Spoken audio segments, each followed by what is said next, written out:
إن تنصروا الله ينصركم ويثبت أقدامكم.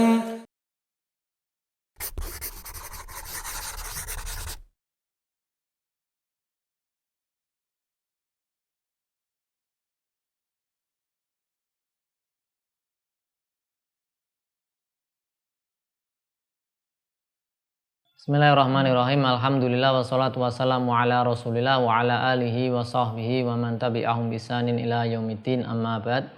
Pemirsa Yubitaidu rahimani wa rahimakumullah. Kita masih di pelajaran Al-Muqaddimah Al-Hadramiyah yang kita sudah masuk di pembahasan tentang fikih sholat. Ini pembahasan yang cukup panjang di antara pembahasan-pembahasan yang lain.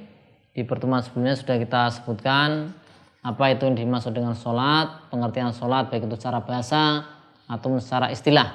Kemudian juga sudah kita sebutkan dalil-dalil yang yaitu mendasari disyariatkan sholat baik dari Al-Quran ataupun dari As-Sunnah. Ya, kita lanjutkan membaca apa yang disampaikan musonif di awal-awal bab sholat. Qala al-musannifu rahimahullah ta'ala tajibu ala kulli muslimin baligin aqilin tohirin fala qada'a ala kafirin illal murtadda wala sobiyin wala haidin wa nufasa'a wala majnunin illal murtadda wala mugman alai illa sakrona al muta'addiya bisukrihi. Beliau mengatakan wajib bagi setiap muslim. Wajib apa ini? Wajib untuk sholat, ya. Maksudnya adalah sholat fardu 5 waktu. Dan ini adalah termasuk maklumun, perkara yang maklumun minad-din bidorurah, ya. Sehingga orang mengingkari kewajiban sholat bisa dihukum kafir, ya. Karena ini maklum minad-din bidorurah. Kalau sampai mengatakan sholat itu tidak wajib, nah ini bisa dia menjadi kafir. Tajibu ala kulli muslimin baligin akilin, ya. Wajib bagi setiap muslim. Nah, kewajiban ini nanti terwujud setelah masuk waktunya, dan kewajibannya wajib muwasa. Muwasa itu nanti dia bisa memanjang, ya, sampai masih tersisa waktu yang bisa digunakan untuk melaksanakan sholat secara sempurna. Ditambah dengan yaitu melaksanakan hal-hal yang harus dikerjakan sebelum sholat, ya, seperti wudhu dan menutup aurat dan seterusnya. Makanya wajibnya muwasa. Siapa yang diwajibkan? Ala kulli muslimin, yaitu setiap muslim, meskipun muslimnya telah berlalu, yaitu misalnya orang murtad, ya, maka orang murtad tetap diwajibkan, ya, seperti itu. Sehingga ini mencakup orang murtad. Berbeda dengan kafir asli. Kalau kafir asli tidak dituntut untuk sholat sebelum dia masuk Islam, karena tidak sah.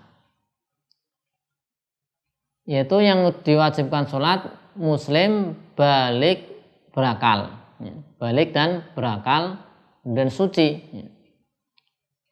Balik berakal dan juga sampai padanya dakwah, ya.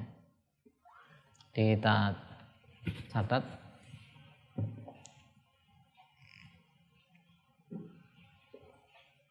Tajibu sholah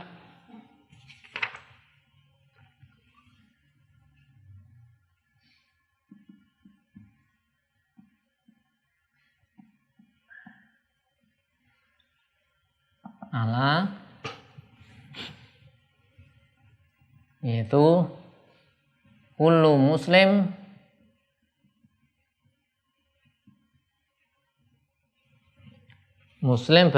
balik, kullu muslim, ya, kemudian balik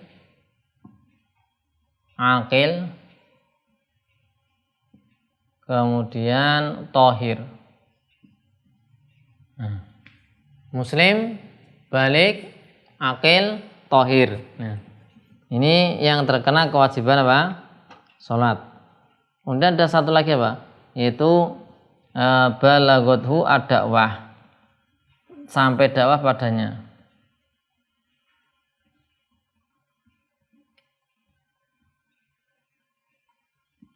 Balagothu ad-dakwah.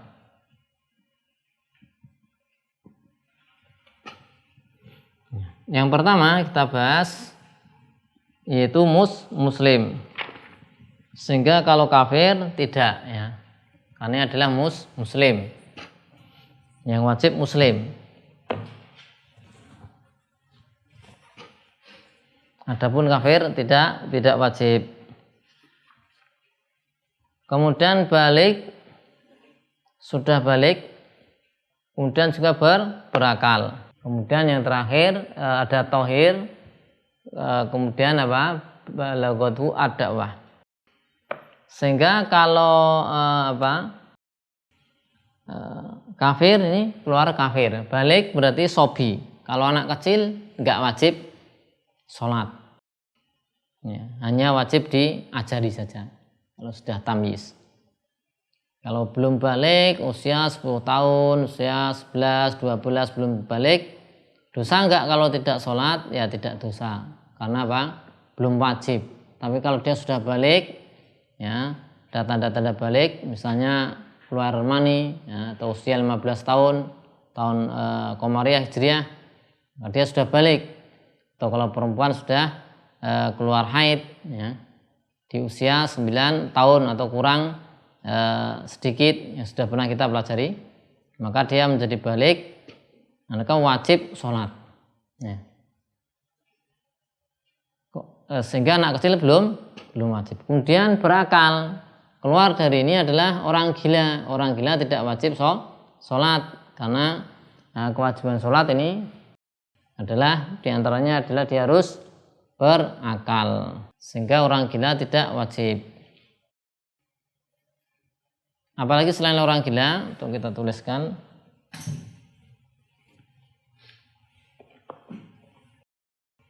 Berarti selain muslim ini lawannya kafir asli.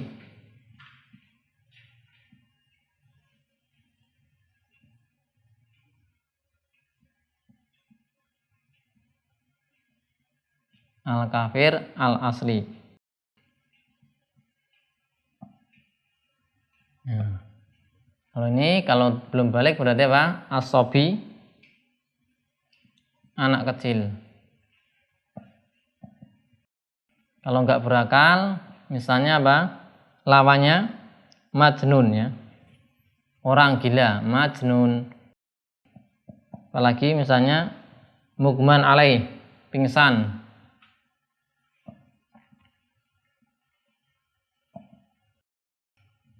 Kemudian mabuk yang tidak mutaaddi.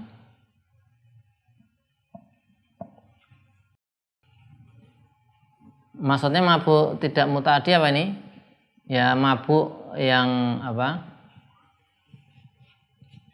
Yang tidak sengaja. Dia misalnya dipaksa mabuk, atau dia salah sangka ini dikira jus, ternyata khomer. Nah, kemudian dia mabuk, maka nggak wajib sholat. Tapi kalau dia muta'adin, kesalahan sendiri, sengaja minum minuman keras, maka tetap diwajibkan. Meskipun hilang akal, tapi dia agar membuat dia jera, ya, pemberat hukuman baginya, maka dihukumi dia seperti mukalaf, padahal tidak berakal, karena ketika mabuk hilang akalnya. Kemudian ada lagi di sini apa? Tohir. Kalau nggak tohir berarti suci, ya. Ya tidak, ini suci, ya. Kalau nggak tohir berarti tidak suci, ya. Tidak suci apa? Berarti orang haid. Orang haid. Ini lamanya berarti tidak wajib. Orang haid atau apalagi nifas, ya. Haid, kemudian nufasa.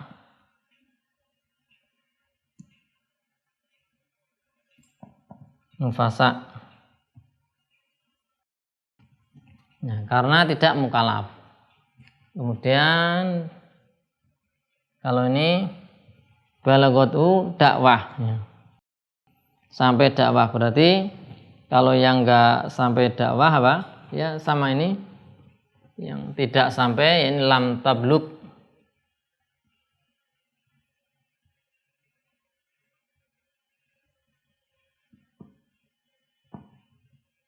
Dakwah belum sampai dakwah karena tidak mukalaf. Ini yang hitam ini yang terkena kewajiban, yang biru ini tidak. Ini bisa kita katakan syarat wajib sholat. Jadi kalau syarat-syarat ini terpenuhi maka dia terkena kewajiban sholat. Kalau syarat-syarat tidak terpenuhi maka tidak terkena kewajiban. Ya, tadi disebutkan di antaranya suci ya, suci. Kalau nggak suci, ya maka tidak terkena kewajiban. Justru malah haram. Ini wanita haid, wanita nifas, nggak boleh dia sholat. Justru apa? Haram. Ya, kita lihat beberapa dalil yang mendasari tentang syarat. Yang pertama syarat Islam. Jadi disebutkan wajib sholat itu kalau dia Islam, disyaratkan Islam. Kalau kafir asli tidak wajib. Dalilnya apa? Riwayat Ibnu Abbas radhiyallahu anhuma, anna Nabiyya sallallahu alaihi wasallam ba'atsa Mu'adzan radhiyallahu anhu ilal Yaman. Faqala ud'uhum ila syahadati alla ilaha illallah wa anni rasulullah. Fa inhum ata'u lidzalika fa'alimhum anna Allaha qad iftarada alaihim khamsa sholawatin bi kulli yaumin wa lailah. Ya. Nabi sallallahu alaihi wasallam pernah mengutus siapa? Mu'adz radhiyallahu anhu ke Yaman. Ya. Kemudian beliau bersabda, serulah mereka, ajalah mereka untuk bisa bersyahadat, bersaksi bahwasanya tidak ada sembahan yang berhak diibadahi melainkan Allah dan bahwa saya itu Nabi sallallahu alaihi wasallam adalah Rasulullah. Jika mereka sudah mentaati hal tersebut, maka beritahulah pada mereka bahwasanya Allah SWT mewajibkan mereka yaitu sholat, ya, sholat 5 waktu dalam sehari semalam. Nah, ini berarti sholat ini diwajibkan setelah apa? Tadi setelah 2 kalimat syahadah, setelah masuk Islam. Nah, kalau belum masuk Islam berarti belum, karena di hadis disebutkan yaitu maknanya apa? Ajak mereka masuk Islam dulu. Nah, kalau sudah masuk Islam, mentaati itu berarti sudah masuk Islam, maka perintahkan untuk sholat. Demikian ya, secara maknanya demikian. Kemudian disyaratkan yaitu berakal dan balik, ya, berakal dan balik, agar bisa terkena kewajiban sholat. Di antara hadis yang melandasinya adalah hadis Ali radhiyallahu anhu. Dari Nabi Shallallahu Alaihi Wasallam qol rufi al qalam an salasatin. Pena itu diangkat dari 3 golongan manusia, yaitu anin naimi hatta yastaiqidho. Dari 3 golongan. Golongan pertama anin naimi hatta yastaiqidho. Orang tidur sampai dia bangun. Berarti kalau tidur tidak terkena hukum. Wa anis sabi hatta yahtalima, yaitu diangkat dari sobi, anak kecil sampai dia ihtilam, ya, balik, ya, mimpi basah. Wa anil majnuni hatta yaqila, kemudian dari orang gila sampai dia berakal atau waras. Ya. Jadi sobi sampai dia yahtalim, sampai dia balik. Maka ini tadi disebutkan kalau dia tidak berakal berarti tidak dihukumi mukalaf. Ya misalnya tidur, kan hilang akalnya ya, tidur, ya, enggak dibebani. Kemudian disyaratkan harus balik, karena kalau anak kecil tadi juga tidak dibebani. Ya. Kemudian syarat berikutnya apa? Berakal sudah ya, balik, berakal, kemudian tohir, suci. Ya, artinya kalau tidak suci tidak wajib, suci dari di sini apa? Hadas besar seperti haid, nifas. Ya. Nggak boleh kalau dia posisi haid dan nifas, tidak boleh dia sholat. Ya. Mandi atau wudu juga tidak bisa, karena hadasnya selalu ada, masih ada. Ya, di antara dalil yang mendasarinya bahasanya disyaratkan harus suci adalah hadis riwayat Bukhari Muslim. Ini perkataan Nabi SAW pada Fatimah bintu Jaisin radhiyallahu anha. Beliau mengatakan bagaimana fa idza aqbalatil haidatu fata'i as-salata wa idza adbarat faqtasili washolli. Jika datang haidnya sudah datang, maka tinggalkanlah sholat. Ya, di sini ketika haid datang tinggalkan sholat. Nah, berarti kan tidak boleh sholat kalau haid. Maka disyaratkan harus suci dari haid. Wa idza adbarat, jika telah pergi haidnya, faqtasili maka mandilah dan sholatlah. Nah, lihat di sini kalau sudah enggak ada haid maka mandi dan sholat. Maka hadis ini menunjukkan bahasanya kapanpun kemudian seorang wanita itu suci dari haid maka dia mandi kemudian sholat. Bagaimana kalau dengan orang yang nifas? Sama, orang nifas dihukumi seperti orang haid dari sisi hukumnya sama. Kemudian masalah berikutnya beliau mengatakan fala qada'a ala kafirin, tidak ada kewajiban qada bagi yang kafir asli ya. Ketika dia masuk Islam, dia ada orang kafir asli kafir ya, dia kemudian masuk Islam ya. Kafir setelah lama masuk Islam, umur sudah misalnya 30 tahun, baliknya umur 15 tahun. Berarti selama 15 tahun dari balik sampai 30 tahun dia tidak sholat. Nah, ketika masuk Islam apakah harus diqadha 15 tahun tadi? Tidak. Fala qada'a ala kafirin ilal murtada. Tidak diqadha bagi orang kafir. Kenapa tidak diqadha? Ya, dalam rangka untuk memotivasi orang kafir untuk masuk Islam. Nah, nanti kalau diqadha memberatkan, berapa tahun, belasan tahun atau puluhan tahun, maka tidak diperintahkan untuk qadha. Karena Allah SWT telah berfirman, yaitu qul lil ladzina kafaru iyantahu yufar lahum ma qad salaf. Jadi di Al-Anfal 38. Allah mengatakan, katakanlah pada orang-orang kafir jika mereka berhenti dari kufurannya maka mereka akan diampuni yaitu dosa-dosa yang telah lalu ya. Itu berkaitan dengan hak Allah SWT ya. Adapun kalau hak adami ya tidak. Nah, kalau hak adami berkaitan dengan hak manusia tidak. Contohnya di sini misalnya dia zina, pas waktu kafir zina kemudian masuk Islam, maka apa hukuman hadnya gugur? Tidak. Tidak gugur. Kemudian ilal murtad, kalau kafirnya murtad itu diperintahkan qadha ya. Kalau murtad maka dia mengqadha yaitu selama dia murtad. Sampai pun ketika murtad dia posisinya gila atau pingsan atau mabuk tetap dalam hitungan harus diqadha. Misal seorang murtad selama 3 tahun ya, nauzubillah min dzalik. Dia orang Islam, kemudian keluar dari Islam murtad selama 3 tahun, habis itu masuk Islam lagi. Maka 3 tahun ini sholatnya harus dia qadha. Ya. Meskipun di dalam rentang waktu 3 tahun ini dia mengalami gila, maka tetap juga dimasukkan dalam hitungan karena itu dalam cakupan murtad tadi. Kemudian tidak wajib qadha. Wala sobiyin. Nah, kalau sobi bagaimana? Juga tidak.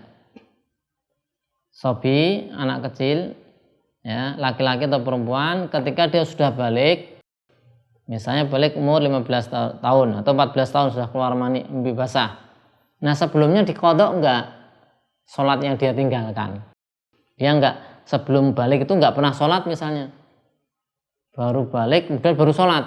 Nah, ketika belum balik tadi enggak sholat bertahun-tahun ya, nah, itu diqadha enggak? Tidak diqadha. Akan tapi di Busyra al-Karim disebutkan disunahkan mengqadha sholat yang dia tinggalkan ya, disunahkan diqadha. Bahkan di sini disebutkan meskipun itu sebelum tamyiz. Kemudian wala sobyin wala haidin, orang haid ya. Wanita haid apakah harus mengqadha? Tidak ada kewajiban. Hadisnya sudah pernah kita bahas. Ya, kemudian yang selanjutnya wala haidin wa nufasa. Orang haid, orang nifas tidak ada kewajiban mengqadha salat. Dia haid, misalnya selama 5 hari haid, kan nggak sholat, nggak boleh sholat. Kemudian setelah suci, apakah 5 hari tadi kemudian dikodok? Tidak. Yang dikodok itu kalau puasa ya, kalau sholat tidak dikodok. Wala majnunin, tidak pula majnun yang gila, ilal murtada, kecuali murtad. Jadi dia ketika gila murtad ya, di gambaran gila murtad, maka wajib mengkodok ya karena dia murtad. Kemudian tidak pula yang mukman alaih, yaitu pingsan ya, pingsan, kecuali yaitu asakron al mutaaddi bisukrihi, kecuali kalau dia mabuknya itu karena kesalahan dia, sengaja untuk mabuk, maka wajib dia mengkodok ya, ketika mabuk meninggalkan sholat sebagai hukuman baginya. Nah, demikian yang bisa kita sampaikan berkaitan dengan syarat wajib sholat, syarat wajib sholat, syarat-syarat yang harus terpenuhi agar sholat wajib. Kemudian yaitu golongan yang wajib mengkodok atau tidak mengkodok sholatnya.